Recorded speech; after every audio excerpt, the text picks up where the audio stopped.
관세음보살, 시청자 여러분 반갑습니다.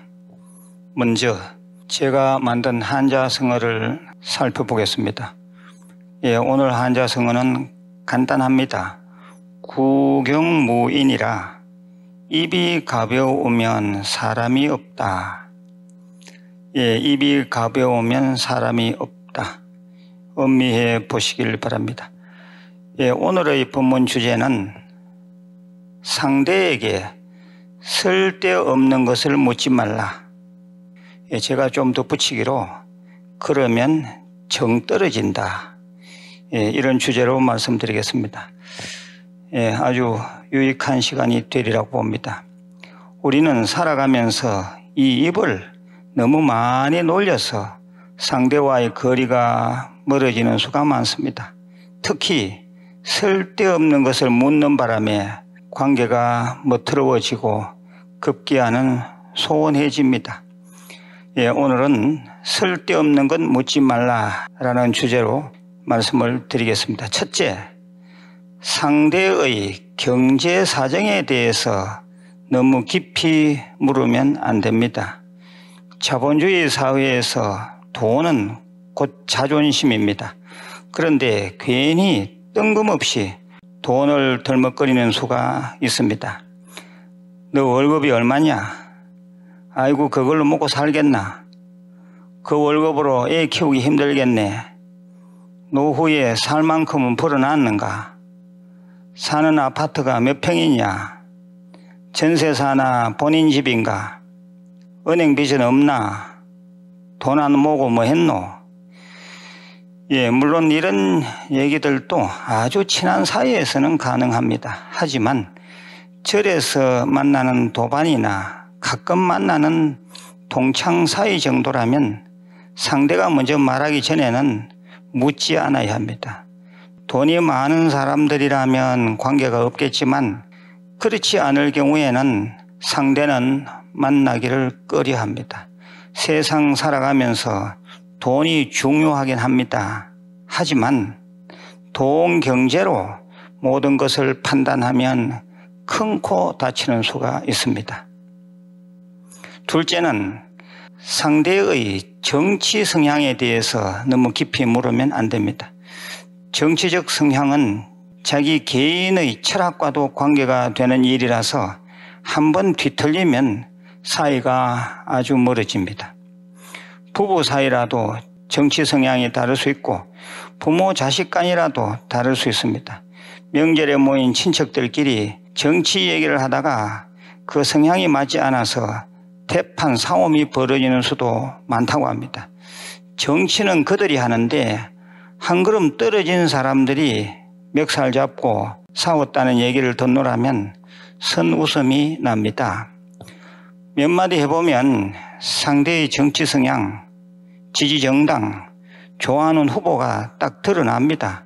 괜히 거기다 대고 목에 핏대 올려가면서 자기 생각을 드러내 본들 무슨 이익이 있겠습니까? 여러 사람의 모임은 말할 것도 없고 둘의 대화에서도 서로 조곤조곤 얘기를 나누는 차원을 넘어서는 정치 얘기라면 그만두어야 합니다. 생각이 다른 남의 얘기를 듣는 것이 고역스럽듯이 남 또한 대척점에 있는 정치 및 정치인 얘기를 듣는 것이 극도의 스트레스가 될 수 있음을 생각해야 합니다.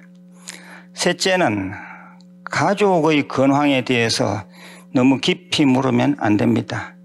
아주 친한 관계라면 모든 걸 다 알고 있을 테지만 가족 건황을 서로가 모를 정도의 사이라면 그리 가깝지 않으므로 안부를 묻는 것조차 조심해야 합니다. 예를 들면 애들이 왜 아직 결혼 안 했는가? 너희 큰아들은 직장이 어디인가? 너 남편 퇴직하고 뭐 하노? 소문 들으니 이혼했다면서 다시 만나는 사람은 있나? 애는 안 낳는 거니 못 낳는 거니? 너 마누라도 돈 벌러 나가나? 부모님은 누가 모시는가? 요양원 요양병원보다는 집에서 모셔야 하는 거 아닌가? 손자 손녀를 왜 너가 키우나? 애들한테 문제 있나? 이 가족이란 영역, 울타리이자 때론 높은 담장입니다. 분명한 경계입니다. 분명한 경계선 넘어 밖에서 안쪽으로 목을 쭉 빼내서 얼굴을 너무 깊게 남의 집에 집어넣으면 안 됩니다. 넷째는 과거 이력에 대해서 너무 깊이 물으면 안 됩니다. 꼭 보면 과거 이력을 먹고 사는 사람들이 있습니다. 자기 자신도 그렇게 화려한 이력이 있지 않으면서도 상대를 저울질하려고 쓸데없이 묻는 사람들이 있습니다. 아주 잘난 사람은 남의 과거 이력에 관심 없습니다. 학교는 어디 나왔는가? 석박사는 땄는가? 회사는 어디 다녔는가? 학교 다닐 때 공부는 잘했는가? 너는 어느 지방 출신이냐? 너 어릴 때 고향은 어디냐? 과거는 이미 흘러갔습니다. 현재 그 사람의 모습만 보면 됩니다. 현재 그 사람의 인생관, 현재 그 사람의 행동, 현재 그 사람의 사는 모습만 보더라도 충분합니다. 다섯째는 미래의 일에 대해서 너무 깊이 물으면 안 됩니다.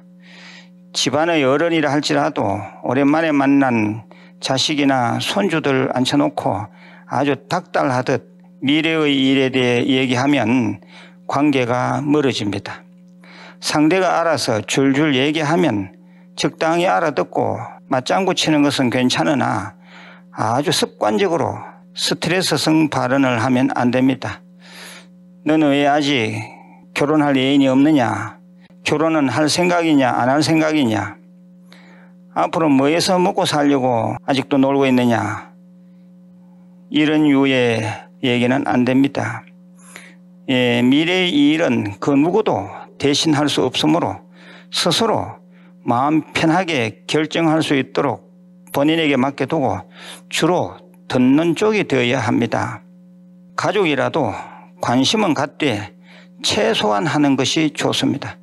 그러니 남끼리야 말해 못하겠습니까? 여섯째는 주변인에 대해서 너무 깊게 물으면 안 됩니다.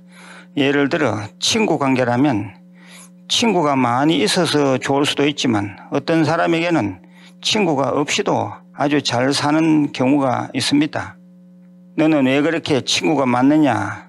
다 너 인생에 도움이 되느냐? 한다든가 또 반대로 너는 친구가 왜 없느냐? 하고 자기 잣대로 말합니다. 절도반도 그렇습니다. 있어서 좋을 수도 있고 도반이 없어서 좋을 수도 있습니다. 아무튼 주변인을 두는 숫자 또는 주변인의 성향에 대해서도 서로 잘 알든 모르든 너무 깊이 물으면 상대는 다시 말하기 싫어합니다. 일곱째는 종교에 대해서 너무 깊이 물으면 안 됩니다. 아직 잘 모르는 관계라면 더욱 그렇습니다. 상대 종교를 알고 나면 선입견이 생겨 깊은 사귐이 방해됩니다. 본인이 불자라서 안타까운 마음에 상대가 불교 믿으면 좋겠는데 하고 분위기를 봐서 예쁘게 얘기를 하는 것은 괜찮으나 그런 착한 마음, 보살심도 없으면서 그딴 데 뭐하러 나가느냐? 그거 믿는다 해서 잘 될 것 같으냐? 그것 아주 수준 낮은 종교라는 것 모르느냐? 이렇게 막무가내로 나오면 그 사람과의 관계는 멀어집니다. 같은 불자라도 너무 꼬치꼬치 물으면 안 됩니다. 뭐 때문에 절에 다니게 되었느냐? 절에는 한 달에 몇 번 나가느냐? 무슨 기도를 하느냐? 어떤 스님을 좋아하느냐? 왜 그리 자주 나가느냐? 하고 캐 묻는다면 상대가 질려합니다. 스스로 말하는 것을 듣고 적당히 거두는 것은 관계없으나 상대 의사와 관계없이 일방적으로 묻는 것은 삼가야 합니다. 여덟 번째는 약점이나 아픈 곳을 너무 깊이 물으면 안 됩니다. 사람에게는 누구나 약점이 있고 드러내고 싶지 않은 아픈 곳이 있습니다. 그런데 보면 자기는 잘났다는 듯이 상대의 약점이나 아픈 곳을 은연중에 송곳질을 하는 사람이 있습니다. 그럴 경우는 친한 사람이라도 멀어집니다. 너 왜 그렇게밖에 못하느냐? 너는 업장이 두터운가 보다. 그때 진짜 너한테 문제가 있었던 게 아니냐? 너가 어리석지 않고 그럴 수 있었겠느냐? 예, 요즘 정치판을 한번 보십시오. 그게 다 자기 과보가 되어 돌아옵니다. 그 사람을 진정 사랑하고 아낀다면, 그래서 가까이 지내려면 약점을 덮어주고 아픈 곳은 감싸 주어야 합니다. 이상 제가 쓸데없는 것 8가지를 묻지 말라고 말씀드렸습니다. 다시 정리해 보겠습니다. 첫째, 상대의 경제 사정에 대해서 너무 깊게 묻지 말라. 둘째, 상대의 정치 성향에 대해서 너무 깊게 묻지 말라. 셋째, 가족의 근황에 대해서 너무 깊게 묻지 말라. 넷째, 과거 이력에 대해서 너무 깊게 묻지 말라. 다섯째, 미래의 일에 대해 너무 깊게 묻지 말라. 여섯째, 주변인에 대해서 너무 깊게 묻지 말라. 일곱째, 종교에 대해서 너무 깊게 묻지 말라. 여덟째, 약점이나 아픈 곳을 너무 깊게 묻지 말라. 예, 잘 음미해 보시길 바랍니다. 예, 오늘 얘기는 이쯤 말씀드리고, 뒤에 대성자모 관세음보살님 봉안에 대한 안내 글을 차분히 읽어보시고 주위 사람에게도 권선해 주시면 감사하겠습니다. 내일 다시 뵙겠습니다. 관세음보살